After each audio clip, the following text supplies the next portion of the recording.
I gave you my heart.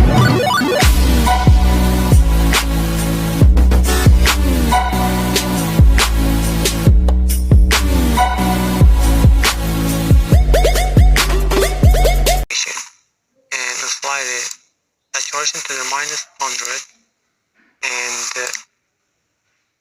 click on layer 1 and put the mode plane on color dodge and invert in by Control I so your photo looks white.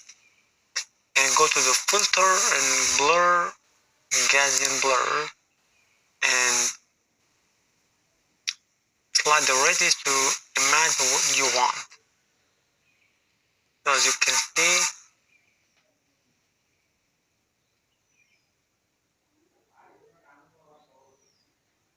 it's good.